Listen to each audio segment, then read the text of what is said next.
नमस्कार, next nine news देख रहे हैं आप। आपके साथ मैं हूं मानसी जायसवाल।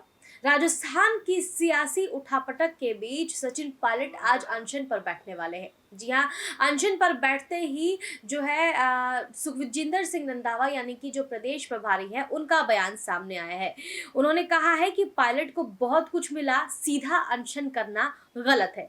तो सुखजिंदर सिंह रंधावा ने ये कहा कि सीएम तो मैं भी नहीं बन पाया था, लेकिन अब जिस तरीके की प्रतिक्रियाएं सचिन पायलट के खिलाफ कांग्रेस के आला कमानों की तरफ से आ रही है, वो कहीं ना कहीं सचिन पायलट को और जो है बगावती सुर अपनाने पर मजबूर करता हुआ नजर आ रहा है। दरअसल सचिन पायलट ने मंगलवार को जयपुर में शहीद स्मारक पर अनशन करने की घोषणा कर कांग्रेस की अंदरूनी राजनीति को फिर सतह पर ला दिया है। सचिन पायलट की घोषणा के बाद राजस्थान प्रभारी सुखजिंदर सिंह रंधावा डैमेज कंट्रोल करने में लगे हुए हैं, लेकिन पायलट अनशन पर अड़े हैं। सुखजिंदर सिंह रंधावा ने एक चैनल को दिए इंटरव्यू पे कहा कि मुख्यमंत्री तो मैं भी नहीं बन पाया, लेकिन इसका ये मतलब नहीं कि पार्टी छोड़कर चले जाए।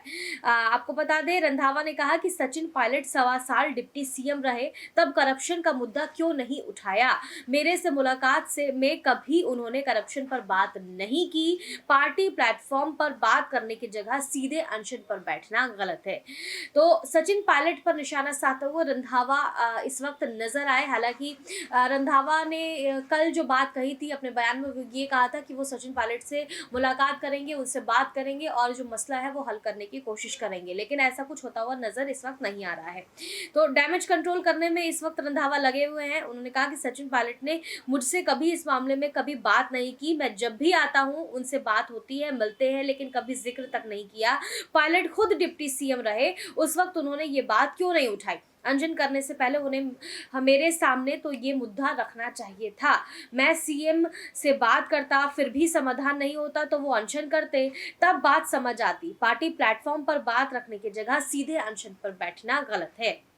पायलट को जब करप्शन पर बोलना ही था तो असेंबली में बोल सकते थे, वहां बात रिकॉर्ड पर भी आती। सीएम को असेंबली में जवाब भी देना पड़ता।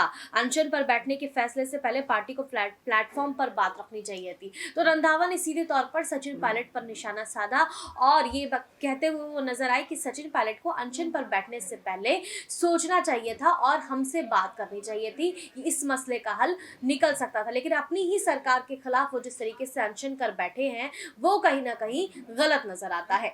आपकी इस मामले पर क्या कुछ राय है, हमें कमेंट करके जरूर बताएं। देश और दुनिया की तमाम बड़ी खबरों के लिए देखते रहिए नेक्स्ट नाइन न्यूज।